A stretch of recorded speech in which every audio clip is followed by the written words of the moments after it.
इस वक्त की बड़ी खबर आपको बता दें। बड़ी खबर, मेडिकल स्टूडेंट्स के अंतिम जो साल के छात्र हैं उनको कोरोना की लड़ाई में उतारने में यूपी सरकार जुट गई है। यूपी के स्वास्थ्य कर्मियों को विशेष पैकेज देगी सरकार। कोरोना से जंग में मनोबल बढ़ाने के लिए यह पैकेज दिया जाएगा। मेडिकल से लेकर पैरा मेडिकल के छात्रों को यह विशेष पैकेज दिया जाएगा। लगातार इस बात की मांग उठी है कि जो भी छात्र मेडिकल की पढ़ाई कर रहे हैं, जो लास्ट ईयर के स्टूडेंट्स हैं, क्या उन्हें स्वास्थ्य सेवाओं में बुलाया जा सकता है इस आपात स्थिति में। आलोक पांडे हमारे साथ जुड़ चुके हैं, सीधे उनका रुख करते हैं। आलोक, लगातार एक्सपर्ट्स इस बात की मांग कर रहे थे कि एक दायरा तय कर जो लास्ट ईयर मेडिकल के स्टूडेंट्स हैं उन्हें सेवाओं में लिया जाए, ताकि जो डॉक्टर्स की कमी का जो संकट है उससे कुछ हद तक दूर कर लिया जाए। इसको लेकर अब यूपी सरकार रणनीति बना रही है। बिल्कुल राकेश, देखिए जिस तरह से योगी सरकार के लिए पिछले अगर हम कहें कि एक महीना चुनौती भरा रहा है और लगातार ये चुनौती उत्तर यूपी में दिख रही है। कोरोना के जो आंकड़े बढ़ते हुए नजर आ रहे थे, थोड़ा राहत दे रहे हैं, आंकड़ों में कमी आई है। और अगर बात की जाए कि अब चुनौती ऑक्सीजन की है, लेकिन इन सब के बीच में जो हमारे फ्रंट लाइन है, डॉक्टर्स, पैरामेडिक्स, ये भी लगातार संक्रमित हो रहे हैं। और चुनौती थी कि संख्या को कैसे बढ़ाया जाए।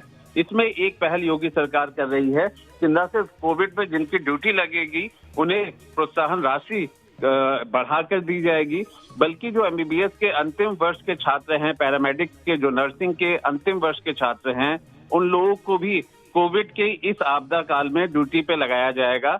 और ये एक विशेष योजना बनाई जा रही है, खास तौर पे इस वजह से भी कि जिस तरह से अगर कोरोना संक्रमित के यूपी के हम आंकड़ों को देखें या पिछले 24 घंटे में जिस तरह से फॉर्मूला बनाया गया है, टेस्ट करिए, ट्रेस करिए और ट्रीटमेंट करिए, इन तीनों को लेकर के योगी सरकार अब मल्टीटास्किंग कर रही है, युद्ध स्तर पे काम करने की कोशिश कर रही है। ऑक्सीजन के चुनौती को भी एक तरफ शॉर्ट आउट करने की कोशिश उनकी लगातार चल रही है, तो दूसरा जो मेडिकल पैरामेडिकल स्टाफ है, आलोक, एक सवाल आपसे करने के लिए कदम कोरोना पर हम लड़ाई जीतेंगे, ये इस हद तक तय करेगा कि हम कोरोना संक्रमण की रफ्तार पर किस तरीके से लगाम लगा पाते हैं। दूसरी बात, जो फ्रंट पर वॉरियर्स हैं, जो सीधे लड़ रहे हैं, जो डॉक्टर्स हैं, वो जो संख्या की कमी है उनको रिलैक्स हम कैसे कर पाएंगे उनकी संख्या को बढ़ाकर। एक अगर आंकड़ा अगर आपके पास हो कि लास्ट ईयर मेडिकल कितने स्टूडेंट्स होंगे, अगर कोई रफ कोई कैलकुलेशन अगर हो, कितनी बड़ी मदद हो पाएगी, जो डॉक्टर्स है, जो उन पर दबाव है, वो कितना कम हो पाएगा। देखिए राकेश, अभी आंकड़ों में तो बात कर पाना जरूर थोड़ा मुश्किल होगा, ये आंकड़े थोड़ी देर में जरूर मिल सकते हैं।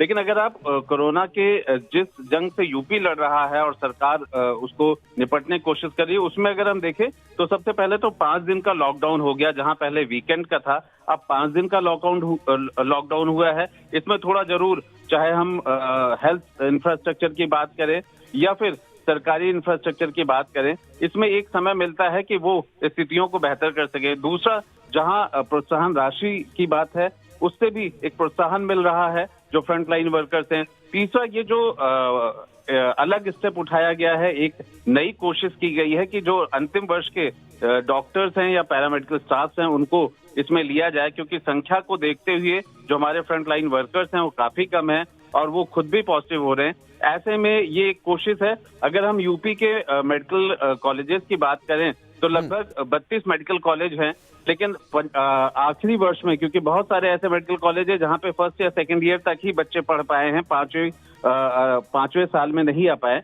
लेकिन फिर भी ये उम्मीद की जा रही है कि लगभग 3 से 4 हजार ऐसे डॉक्टर की संख्या हो सकती है जो यूपी में इस कैटेगरी में आएंगे। ऐसे ही पैरामेडिकल स्टाफ में भी एक बात और, वक्त की जरूरत यह है कि जो फैसले लिए जाएं वो तुरंत फैसले लिए जाएं, बेहतर तरीके से चारों ओर से आप रणनीति तय हो जाए।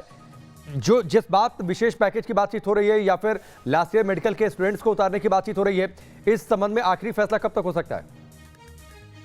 देखिए, ये मुख्यतः जो मेडिकल और एजुकेशन विभाग है, जिसको सुरेश खन्ना उस विभाग के मंत्री हैं, और टीम 11 की जगह जो टीम 9 कर दिया गया है, इसमें भी अब बहुत शार्प डिसीजन लेने की यहाँ पे हम लोगों ने लगातार देखी है सरकार की कोशिशें। टेस्ट, ट्रीटमेंट और ट्रेस, ये 3 इन्होंने मंत्र अपनाए हुए हैं।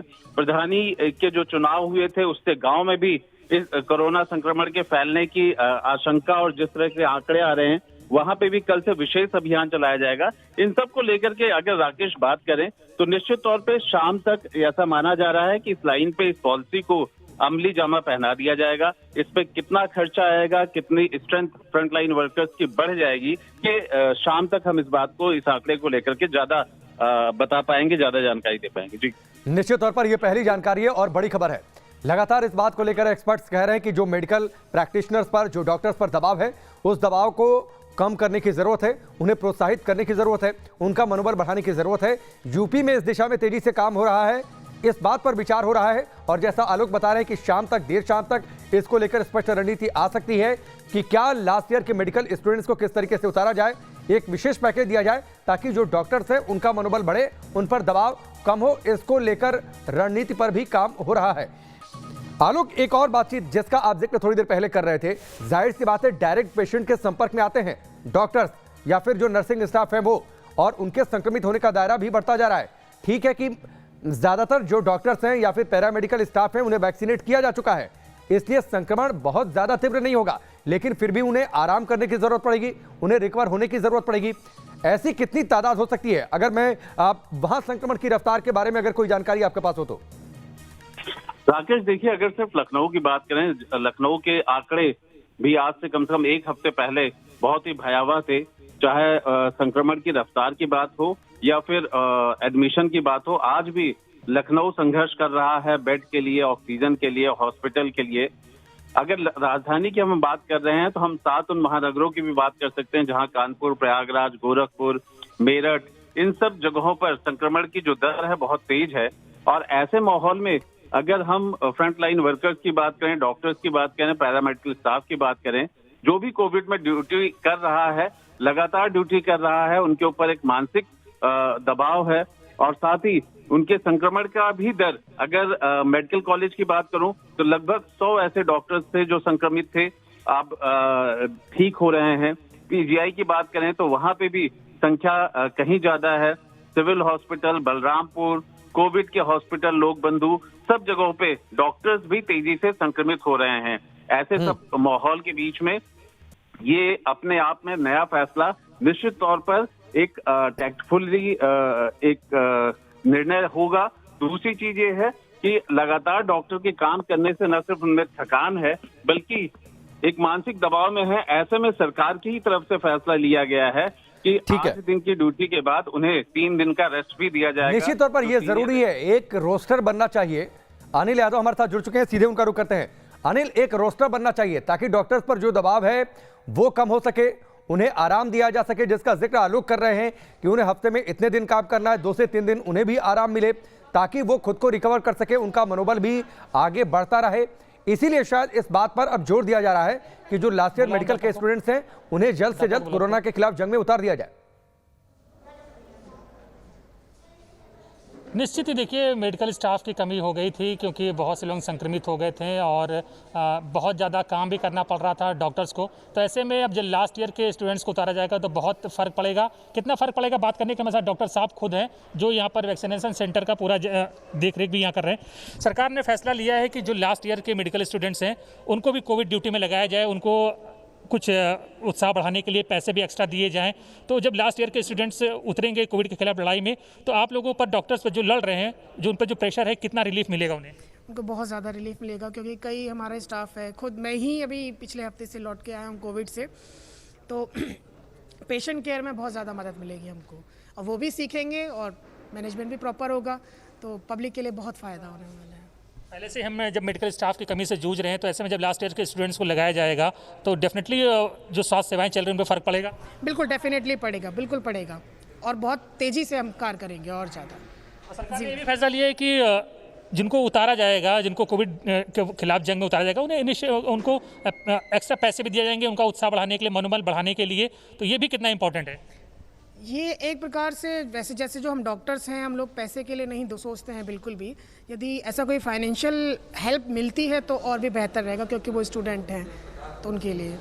बिल्कुल। तो देखिए, जो हमारे जो मेडिकल स्टाफ हैं, डॉक्टर्स हैं, वो स्वागत कर रहे हैं सरकार के फैसले का। उनका कहना है कि पहले से ही एक कमी महसूस हो रही थी मेडिकल स्टाफ की, डॉक्टर्स की। तो ऐसे में जब लास्ट ईयर के स्टूडेंट्स आएंगे, वो भी इस कोविड के खिलाफ जंग में उतरेंगे, तो डेफिनेटली अनिल, बहुत जरूरत ये मदद भी है मिलेगी, कि फर्क पड़ेगा। हर और तरफ से जो पहले से इस जितने लड़ाई में मोर्चे शामिल हैं, हैं, उनको थोड़ा रिलीफ उतने होगा। मोर्चे पर पूरी ताकत के साथ भिड़ जाया जाए, क्योंकि तभी शायद कोरोना पर जीत हासिल हो सकती है। यूपी में पिछले 24 घंटों में टेस्टिंग बढ़ी है। एक अच्छी खबर ये आई कि जो कोरोना संक्रमण के केसेस हैं उनमें कुछ कमी आई है। 1,86,000 टेस्ट हुए, जिसमें से 38,000 संक्रमित हुए थे 24 अप्रैल को। लेकिन उसके बाद जो है ये संख्या घटी है, 2,97,000 टेस्ट हुए और 30,000 सिर्फ केस आए, यानी टेस्ट बढ़े और संक्रमण की संख्या घटी है। इसके साथ साथ जरूरी है कि टेस्टिंग बढ़ाते जाएं और जो वर्कफोर्स है उसे भी बढ़ाएं, ताकि वहां पर भी लोगों को रिलैक्स मिले। जो संक्रमित हो रहे हैं उनका इलाज बेहतर तरीके से हो सके, यह जरूरत है वक्त की। बिल्कुल निश्चित ही सरकार कह रही है कि वो टेस्टिंग बढ़ा रहे हैं और ज़्यादा से ज़्यादा जो मेडिकल सुविधाएं हैं उनको बढ़ाने की कोशिशें हो रही हैं। नए नए आस्था इस हॉस्पिटल बनाए जा रहे हैं। और देखिए, सरकार ने तमाम हालात को रिव्यू किया, इसलिए उत्तर प्रदेश में लॉकडाउन जो है वो 3 दिवसीय था पहले, शनिवार, रविवार और सोमवार। उससे बढ़ाकर अब 6 मई तक की सुबह 7 बजे तक कर दिया गया, यानी 3 दिवसीय लॉकडाउन को 5 दिवसीय लॉकडाउन में तब्दील कर दिया गया। और सरकार कह रही है हम हालात को देख रहे हैं, लगातार निगाह बनाए हैं, ज़रूरत पड़ेगी तो हम इसको आगे ही बढ़ा सकते हैं, या ज़रूरत के हिसाब से अगर सुधार होता है तो इसमें हम कटौती भी कर सकते हैं। तो सरकार हर चीज़ मौजूदा हालात के हिसाब से उसको रिव्यू कर रही है, फिर उसके बाद फैसले ले रही है। इसलिए अब यूपी में 3 दिवसीय लॉकडाउन को बढ़ाकर 5 दिवसीय कर दिया गया है। इसके नतीजे भी देखने को मिले हैं। 4-5 दिन पहले जब 5,000 से ऊपर केसेज आ रहे थे, तो 3-4 दिन से अब हालात ये हैं कि 4,000 से नीचे केसेज आ गए, 3,500 के आसपास आ रहे हैं। तो अस्पताल पर जो जितने भी हॉस्पिटल्स हैं उन पर दबाव कम हुआ है, मरीजों की वहाँ पर थोड़ी सी संख्या कम हुई है। तो सरकार के पास भी मौका है अपनी जो तैयारियाँ उन्हें मुकम्मल करने का, अपनी तैयारियों को और ज़्यादा बढ़ाने का। लखनऊ में 500 बेड का DRDO हॉस्पिटल बना ही रहा है, वो ऑलमोस्ट तैयार हो चुका है। 4-5 दिन में वो काम भी करने लगेगा। 150 जहाँ पर ICU बेड हैं वेंटिलेटर्स के साथ। तो सरकार अपनी तैयारियां कर रही है और इस बीच लॉकडाउन का असर भी पड़ा है कि केसेस में कमी आई है। तो सरकार के लिए थोड़ी सी राहत की बात है, क्योंकि जो चूक हुई थी पहले, जिस वजह से सिचुएशन जो है आउट ऑफ कंट्रोल हो गई थी, उसके सरकार ने सबक लिया है और अपनी तैयारियां अब थोड़ी सी ज़्यादा बेहतर तरीके से की। अनिल, एक चीज़ और आपसे मैं जानना चाहूंगा कि ये जो 5 दिवसीय लॉकडाउन कर दिया गया, ये सिर्फ इस सप्ताह के लिए है या फिर आगे जारी रहेगा जब तक स्थिति बेहतर नहीं होती है? देखिए, अभी तो इस सप्ताह के लिए ये सरकार लेकिन कह रही है कि हम हालात को रिव्यू करेंगे और देखेंगे कि उसका रिजल्ट कैसा रहा है, उसके बाद ही हम आगे के लिए फैसला लेंगे। लेकिन अभी सिर्फ इस सप्ताह के लिए। लेकिन देखिए, हर चीज़ सरकार कर रही है, कोशिश से कर रही है, लेकिन एक सबसे इंपॉर्टेंट चीज़ है कोविड को हराने के लिए, वो है वैक्सीनेशन। वैक्सीनेशन कि यहाँ पर जो है लोग, देखिए ये 18 से प्लस वाले हैं, सब वैक्सीनेशन कराने के लिए यहाँ पर आए हुए हैं। लेकिन ये जिस इंस्टीट्यूट पर हम खड़े हैं, यहाँ पहले 1200 वैक्सीन के डोजेस पर डे लगते थे, आज 600 लग रहे हैं। 318 साल के ऊपर वालों को और 300 जो 45 साल के ऊपर हैं उनको लग रहे हैं। तो वैक्सीन की डोजेज की संख्या कम होगी, जिसे बढ़ाने की ज़रूरत है। एक्सपर्ट्स कह रहे हैं कि हमको युद्ध स्तर पर वैक्सीनेट करना होगा लोगों को, तभी लड़ पाएंगे। और सिर्फ 11 सेंटर पर लग रहे हैं। लखनऊ में आज वैक्सीन 3200 वैक्सीन लगनी है। लखनऊ में 45 लाख से ऊपर की आबादी है और 3200 वैक्सीन लगेगी। तो जाहिर बात है कि पूरी ज़िंदगी हम रहती दुनिया तक लखनऊ को वैक्सीनेट ही नहीं कर पाएंगे अगर 3200 और 3000 लगाएंगे। तो वैक्सीन की जो संख्या है उन्हें बढ़ाने की ज़रूरत है, जिसमें फ़िलहाल अभी कमी दिख रही है। लेकिन कोरोना संक्रमण की रफ्तार जिस हिसाब से बढ़ रही है पूरे देश में, और यूपी सबसे बड़ा राज्य है। पिछली बार अनिल हमने देखा था किस तरीके से बेहतर मैनेजमेंट किया गया था कोरोना संक्रमण की रफ्तार को लेकर, उसकी काफी तारीफ हुई थी। लेकिन हाल फिलहाल में जिस तरीके से केसेस बढ़े, बार बार मुख्यमंत्री योगी आदित्यनाथ ये कह रहे थे कि हम लॉकडाउन की ओर नहीं जाना चाहते, लॉकडाउन नहीं लगाएंगे। लेकिन उस रणनीति पर उतरना पड़ा है ताकि कोरोना संक्रमण की रफ्तार पर लगाम लगाई जा सके। देखिए, आपको याद होगा कि अभी पिछले हफ्ते ही इलाहाबाद हाई कोर्ट ने कहा था कि यूपी में 1 हफ्ते का सख्त लॉकडाउन लगाया जाए, नहीं तो हालात बहुत बेकाबू हो जाएंगे। तो सरकार ने मना कर दिया था कि हम लोगों की रोजी रोटी के लिए लॉकडाउन नहीं लगाएंगे। लेकिन एक्सपर्ट्स ने भी कहा था कि हाई कोर्ट का फैसला सही है, लॉकडाउन लगाना ही पड़ेगा, क्योंकि पूरी दुनिया में एक राय हो चुकी है कि कोरोना के खिलाफ लॉकडाउन सबसे कारगर उपाय है। इलेक्शन चल रहे थे पंचायत के, तो इसीलिए शायद लॉकडाउन नहीं लगाया गया। अब इलेक्शन खत्म हो गए हैं, काउंटिंग भी इलेक्शन की ऑलमोस्ट खत्म हो चुकी है, तो सरकार ने अब लॉकडाउन लगा दिया है। तो निश्चित ही इलेक्शन की वजह से ही ये लॉकडाउन नहीं लगाया गया था, क्योंकि 10 दिन पहले क्या हालात थे किसी से छिपे नहीं हैं। दुनिया के तमाम बड़े अखबारों में लखनऊ की तस्वीरें छपी थी। भैंसा कुंड में जिस तरह से चिताएं जल रही थी, लकड़ियों की कमी हो गई थी, वेटिंग हो गई थी एक एक दिन की चिता जलाने के लिए। अंतिम संस्कार करने के लिए। तो सिर्फ पंचायत इलेक्शन की वजह से लॉकडाउन नहीं लगाया गया। अब इलेक्शन हो गया है तो लॉकडाउन लगा दिया गया है। पहले 3 दिन का किया गया और उसे बढ़ाकर 5 दिवसीय कर दिया गया और सरकार कह रही है कि हम रिव्यू करेंगे सिचुएशंस को, उसके बाद आगे का फैसला लेंगे। तो निश्चित ही अनिल, मैं आपके पास आता हूं, एक बार फिर से दर्शकों को इस वक्त की बड़ी खबर बता दें। बड़ी खबर यह है कि यूपी में कोरोना पर विजय पाने के लिए रणनीति में और धार दी जा रही है। लास्ट ईयर मेडिकल के जो स्टूडेंट्स हैं उन्हें फ्रंटलाइन वर्कर के तौर पर उतारने की पूरी तैयारी है और बहुत जल्द हो सकता है कि आज शाम तक इस पर कोई ठोस फैसला ले लिया जाए। इसके साथ ही जो frontline workers already on ground हैं, ड्यूटी पर हैं, जो मेडिकल प्रैक्टिशनर्स हैं, जो डॉक्टर्स हैं, उन स्वास्थ्य कर्मियों का मनोबल बढ़ाने में भी काम हो रहा है। विशेष प्रोत्साहन के साथ ही मानदेय बढ़ाने की भी चर्चा हो रही है। इसको लेकर भी आज ठोस तौर पर कोई फैसला हो सकता है। इसके साथ ही मेडिकल से लेकर जो पैरा मेडिकल तक की पढ़ाई करने वाले स्टूडेंट्स हैं, लास्ट ईयर के स्टूडेंट्स हैं, यानी एमबीबीएस लास्ट ईयर के स्टूडेंट्स और साथ ही जो पैरा मेडिकल स्टूडेंट्स हैं लास्ट ईयर के, उनको किस तरीके से उतारा जा सकता है, कैसे उनको काम पर लगाया जा सकता है ताकि मौजूदा जो फोर्स है उससे राहत मिल सके। इसके साथ ही जो फ्रंटलाइन वर्कर संक्रमित हो रहे हैं उनको इलाज का समय मिल सके, इसको लेकर भी रणनीति पर काम हो रहा है। हर जिलों में मैन पावर बढ़ाने के लिए युद्ध स्तर पर कार्रवाई शुरू कर दी गई है। अब सवाल यह उठता है, क्या पूरे देश में इस रणनीति पर आगे बढ़ने की जरूरत है? क्योंकि अलग अलग एक्सपर्ट्स लगातार इस बात की मांग कर रहे हैं कि जो मेडिकल फोर्स अभी है, जो फ्रंटलाइन वर्कर्स अभी हैं, उनको रिलैक्सेशन दिए जाने की जरूरत है। यह जरूरत है कि एक रोस्टर बने, हफ्ते में 4 से 5 दिन वो काम करें, 2-3 दिन घर पर आराम करें, फिर नई ऊर्जा के साथ वो एक बार फिर से मरीजों की सेवा में आ जाएं। ये तभी संभव है जब हम संख्या बढ़ाएंगे, डॉक्टर्स की संख्या बढ़ेगी, नर्सेस की संख्या बढ़ेगी। ये उसी स्थिति में संभव है और इस कमी की एक हद तक भरपाई जो लास्ट ईयर मेडिकल स्टूडेंट्स हैं उनको फ्रंटलाइन वर्कर के तौर पर उतार कर की जा सकती है। अनिल हमारे साथ जुड़े हुए हैं। अनिल, जरूरत तो पूरे देश में है, लगातार इस बात को लेकर मांग हो रही है। यूपी शायद पहला राज्य हो सकता है जिस पर जहां पर आज कोई ठोस फैसला हो जाए इस संबंध में।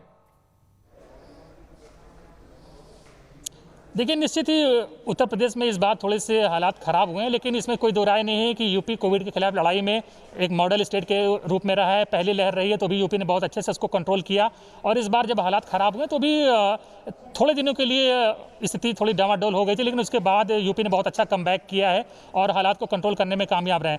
और अब पहला स्टेट हो गया है यूपी जहाँ पर सबसे ज़्यादा टेस्ट हो रहे हैं। उसके अलावा अब सरकार ने फैसला लिया है कि लास्ट ईयर एमबीबीएस स्टूडेंट्स हैं उनको भी कोविड के खिलाफ लड़ाई में उतारा, जिससे कि हमारे जो फ्रंटलाइन वर्कर्स हैं उनकी संख्या बढ़े और जो पहले से काम कर रहे हैं उनका थोड़ा रिलीफ हो। तो निश्चित ही यूपी ने राह दिखाई है अलग अलग प्रदेशों को भी और सिचुएशन कंट्रोल करने में यूपी काफ़ी हद तक कामयाब रहा। यही वजह है कि 10-15 दिन पहले हालात ये थे कि त्राही मची हुई थी, हर तरफ ऑक्सीजन की कमी से लोग जूझ रहे थे, ऑक्सीजन प्लांट के बाहर बहुत भारी भीड़ थी, शमशान घाट से लगातार वहाँ पर अंतिम संस्कार के लिए हाहाकार मचा हुआ था। लेकिन अब सिचुएशन थोड़ी सी कंट्रोल होती दिख रही है, हालात पटरी पर आ रहे हैं। तो निश्चित ही इसके लिए सरकार और उसकी जो नौकरशाही है, पहले उसको काफ़ी क्रिटिसाइज़ किया गया, लेकिन अब चीज़ें अगर कंट्रोल में आ रही हैं तो उनकी तारीफ भी करनी होगी कि उन्होंने चीज़ों को हैंडल किया है। केसेस की संख्या भी घट रही है और जो आज ये फैसला लिया गया है कि फ्रंटलाइन वर्कर्स की संख्या बढ़ाने के लिए लास्ट ईयर स्टूडेंट्स को भी कोविड वॉरियर के रूप में उतारा जाएगा, लोगों की सेवा करने के लिए, और उनको मानदेय भी उनका बढ़ाया जाएगा। निश्चित ही सरकार का ये फैसला स्वागत योग्य है। तमाम डॉक्टर्स हैं जिनसे बात हुई, उन्होंने सरकार के इस फैसले का स्वागत भी किया है और इसके साथ ही वैक्सीनेशन की जो संख्या है, लोगों को वैक्सीनेट करने की जो रफ्तार है, उसे भी बढ़ाने की कोशिश की जा रही है। हालांकि राज्य में अभी दूसरे राज्यों की तरह वैक्सीन की कमी अभी यूपी में भी है। सरकार रेडी है, सरकार का जो इंफ्रास्ट्रक्चर है वो रेडी है, खाली सेंटर के ऊपर है कि वो कितनी जल्दी ज़्यादा से ज़्यादा वैक्सीन यूपी को मुहैया करा पाता है। ठीक है, चलिए अनिल, हमसे जुड़ने के लिए, पूरी जानकारी के लिए आपका बहुत बहुत शुक्रिया। तो ये बड़ी खबर है उत्तर प्रदेश से, जहां पर आज बड़ा फैसला लिया जाएगा लास्ट ईयर मेडिकल स्टूडेंट्स को फ्रंटलाइन वर्कर के तौर पर उतारने को लेकर, और साथ ही एक प्रोत्साहन राशि ताकि मनोबल बढ़े जो डॉक्टर्स इस वक्त ड्यूटी पर तैनात हैं।